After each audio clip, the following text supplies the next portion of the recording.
Salve povo, aqui é o Zelota com mais um capítulo da nossa saga bizantina. E no capítulo de hoje nós vamos ver a última batalha de Manuel Comneno, na batalha de Mirocéfalo, o que foi que aconteceu nessa batalha.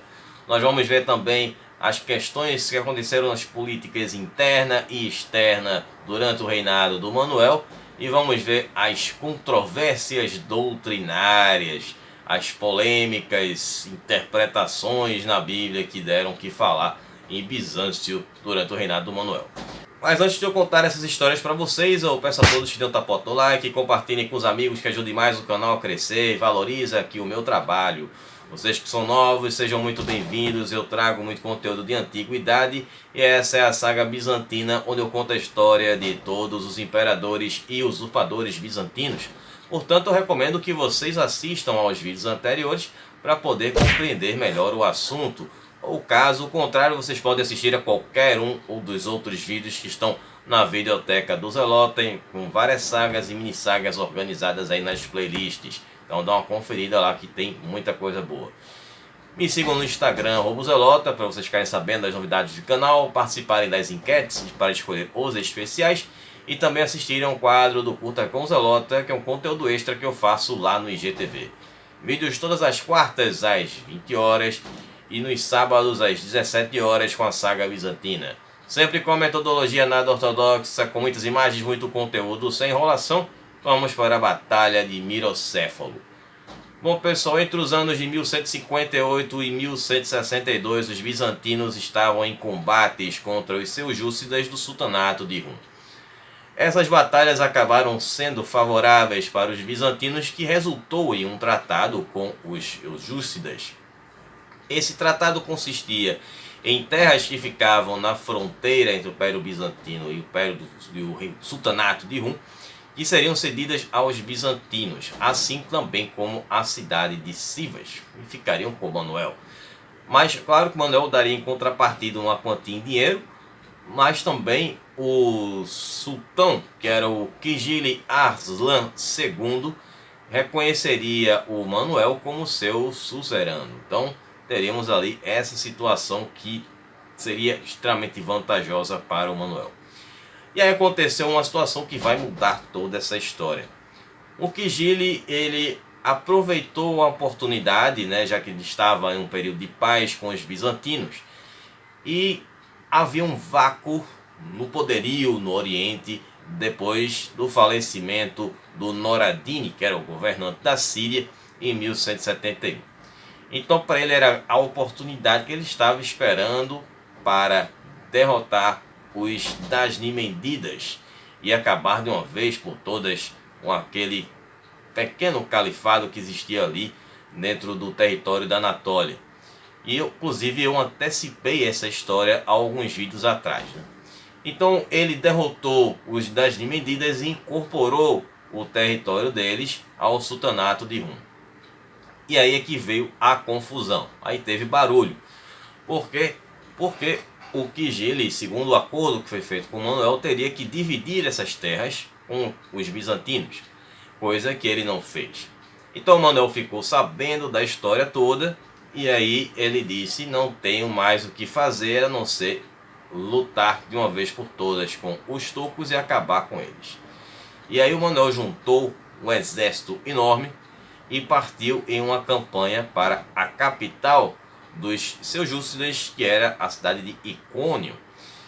Então eles seguiram para essa cidade e a primeira etapa dessa campanha seria de tomar as cidades de Dorileia e de Queciborlo, que ficavam próximas de Icônio, e na sequência irem para Icônio fazer o cerco.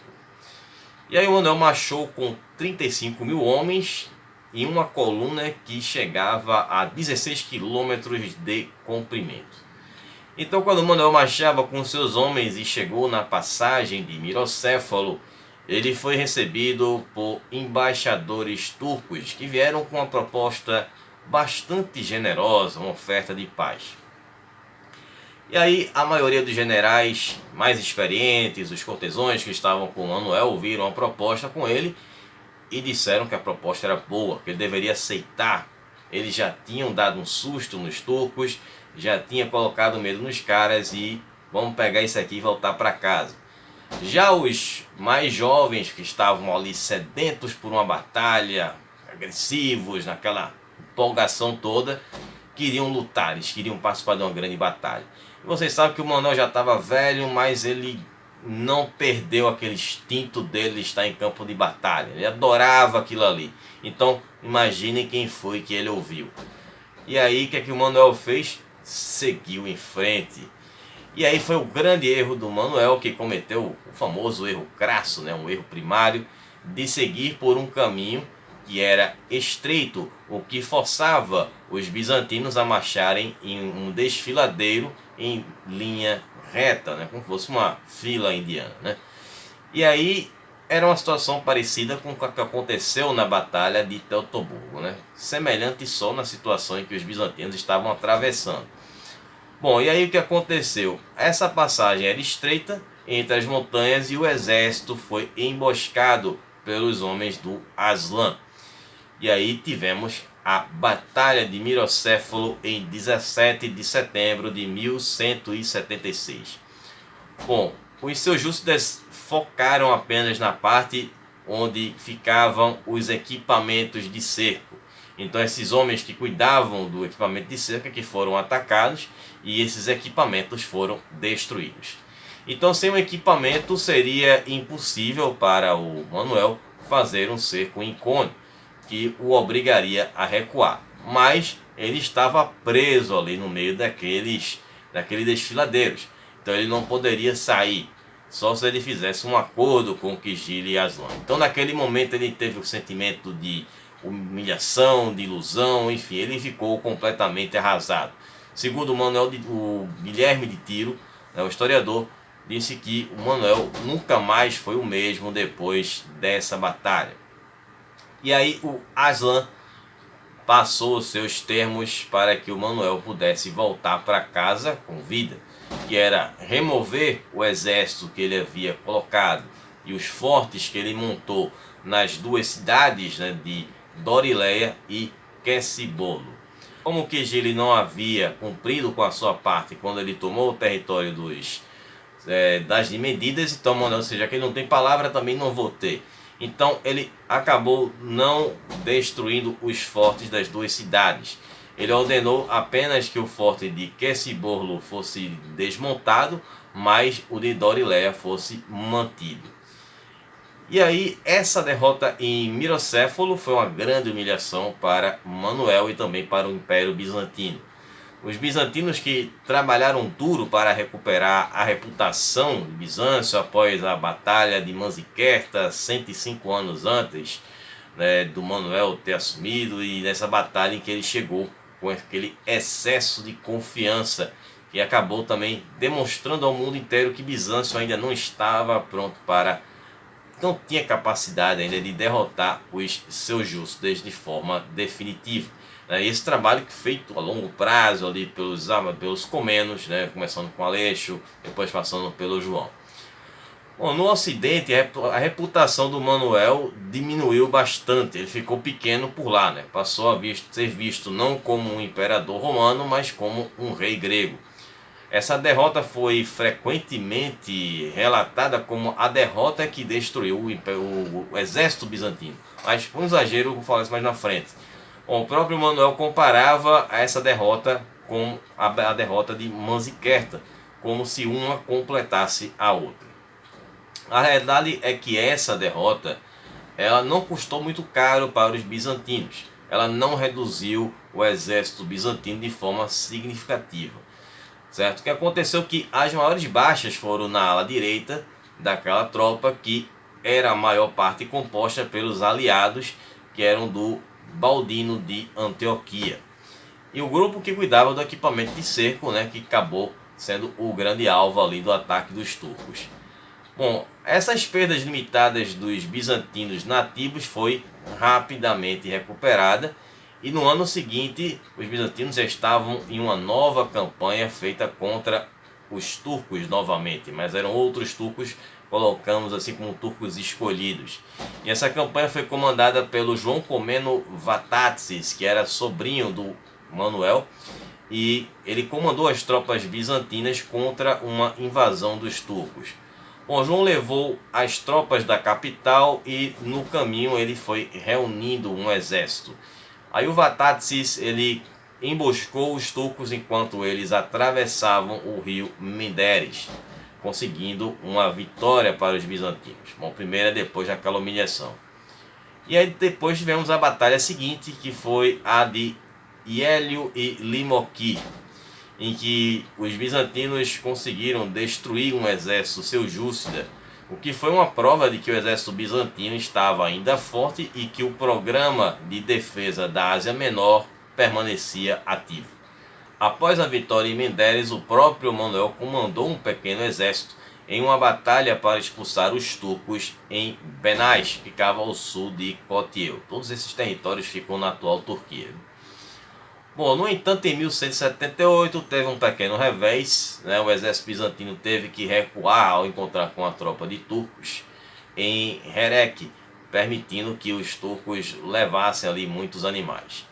Já no ano seguinte, 1179, na cidade de Caldeópolis, que ficava na Bitínia, foi sitiada pelos turcos e o Manuel liderou ali uma pequena força, uma cavalaria, para conseguir salvar a cidade. Já em 1180, Manuel conseguiu mais uma vitória contra os turcos. Só que essa sequência de batalhas contra os turcos desgastou muito Manuel e a sua saúde.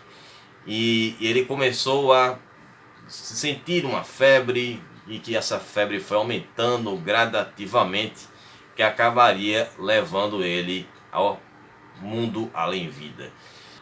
Após a batalha de Mirocéfalo, as duas tropas, tanto a bizantina como a dos seljúcidas, se equilibraram, como aconteceu em Manzikerta. E Manuel não fez mais nenhuma grande campanha contra os turcos, como vimos aqui, foram apenas campanhas pequenas, menores. Após o falecimento do Manuel, os turcos avançaram mais para o oeste, no território bizantino. O Manuel faleceu em 24 de setembro de 1180, com 61 anos de idade. Agora vamos ver algumas questões, né, administrativas do Império do Manuel. Bom, questões externas a gente já viu nos vídeos anteriores, né, aquelas grandes campanhas que ele fez e que tiveram grandes fracassos, né? A ambição dele era muito grande de conseguir o sucesso, mas ele acabou não deixando nenhuma conquista grandiosa para o Império. Ele teve algumas conquistas que a gente já viu nos vídeos, né, que eu vou voltar aqui a comentar algumas delas para a gente fazer esse aparato final a respeito desse comentário a respeito do reinado do Manuel. Cara, que a crítica sempre vai ser muito grande pelo que ele herdou, né, que foi todo um trabalho que iniciou com Aleixo Comneno, que foi o ponto inicial de partida da dinastia Comnena e da restauração do Império Bizantino, que foi dada sequência também com grande brilhantismo pelo João II, pai do Manuel, e o Manuel pegou tudo pronto, um império estruturado, com muito dinheiro e com um exército, coisa que o Aleixo não teve. E aí ele tinha essa missão dessas campanhas que acabaram não dando certo, como a gente já viu na Itália, no Egito Fatímida e agora contra o Sultanato de Rum. Bom, com relação à política interna, né, como eu falei, muitas críticas aconteceram a ele, foram feitas a ele, somente com relação ao aumento de impostos, pois ele gastava muito, né, principalmente com o exército para bancar essas campanhas aí fora da realidade, e também com relação à diplomacia. Lembram lá do segundo vídeo, né, a campanha para fazer aquela aliança com os papas, eu comprando ali a aliança com os papas, então foi muito ouro gasto na Itália. Outras coisas foram cerimônias, construções de palácios que aconteceram. Mas tivemos as coisas boas também, né, que foram as campanhas nos Balcãs, que estendeu as fronteiras do Império Bizantino e garantiu a segurança da Grécia e da Bulgária. Foi aquela coisa, foi bom, mas poderia ter sido melhor, né? Porque essas campanhas, se tivessem sido melhor sucedidas, ele teria tido o controle das terras do Mediterrâneo Oriental e do Mar Adriático, né, que eram terras bastante produtivas, e também as instalações comerciais dessa área. Bom, a outra campanha que nós vimos também no vídeo anterior foi da Hungria, né, que acabou sendo positiva, pois os bizantinos conseguiram o controle da costa da Dalmácia, que era uma rica região agrícola como a região de Sírmio, e também a rota comercial do Danúbio, que ia da Hungria até o Mar Negro. Bom, mesmo nessas campanhas contra os turcos, em que tiveram essas derrotas, mas depois a gente viu algumas vitórias e alguns comandantes bizantinos eles conseguiram dessas vitórias levar gado e prisioneiros, pelo menos em duas ocasiões, o que levaria a uma melhora da economia no lado ocidental do império, né, coisa que não acontecia ali desde a época do Aleixo, né, até o fim do século XII. Bom, esse século, né, da era Comena, que foi o século XII, foi o mais rico e próspero desde a época da guerra de Heráclio contra Sapor II do Império Sassânida, 500 anos antes, né, como a gente viu na última quarta-feira no especial sobre Sassânidas, no quarto vídeo aí sobre Sassânidas do especial. E também teve um crescimento comercial e da população em Constantinopla. Na época de Manuel, a estimativa da população em Constantinopla era de 500 mil a 1 milhão de pessoas, o que colocava Constantinopla como a maior cidade da Europa. Você deve imaginar 500 mil milhões é pouca gente, mas para a Idade Média era muita gente. Digamos que, se a gente for comparar a Idade Média com os nossos dias de hoje, uma pessoa na Idade Média seria equivalente a 10 pessoas ou a 15 pessoas nos nossos dias atuais. Então, era muita gente que a gente pode considerar aí na cidade de Constantinopla durante o reinado do Manuel. Bom, uma das maiores fontes de riqueza também do Império Bizantino na era de Manuel foram as taxas de exportação e importação no porto de Constantinopla, que chegavam a arrecadar 20 mil hipérios, que era uma moeda de ouro por dia. Então o dinheiro estava circulando. E o comércio cresceu muito em Constantinopla, assim como a cidade se expandiu, recebendo cruzados, recebendo ali outros estrangeiros, fazendo também comércios com venezianos, cruzados, até mesmo os fatímidas, que eles tentaram tomar o território do Egito, como a gente viu no vídeo anterior, né? Mas também muita gente passava por Constantinopla, que era caminho obrigatório para quem ia para a Terra Sagrada, né? Para quem ia para o reinado de Jerusalém, passava por Constantinopla. Então entrava muito dinheiro com o turismo. Colocamos entre aspas turismo, mas era turismo, né? Teoricamente era turismo. Bom, agora com relação às controvérsias doutrinárias. Bom, o que aconteceram foram 3 controvérsias doutrinárias com relação a alguns versículos da Bíblia, de algumas coisas que Jesus havia falado e que, bom, deixou ali para interpretações que, bom, o pessoal discutiu um bocado. Bom, aconteceu que entre 1156 e 1157 tivemos a primeira dessas controvérsias, e foi com relação ao sacrifício de Cristo.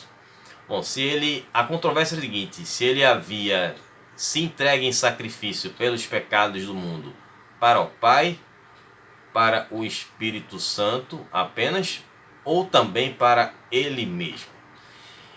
Então aí foi feito um sínodo em Constantinopla em 1157, e que definiu a carne como um duplo sacrifício à Santíssima Trindade. Bom, apesar disso não ter sido seguido pelo patriarca de Antioquia. 10 anos depois surgiu uma nova controvérsia, quando Jesus disse: meu Pai é maior do que eu. E aí vem o questionamento: ele se referia à sua natureza divina, ele se referia à sua natureza humana, ou as duas juntas? E aí ficou o debate.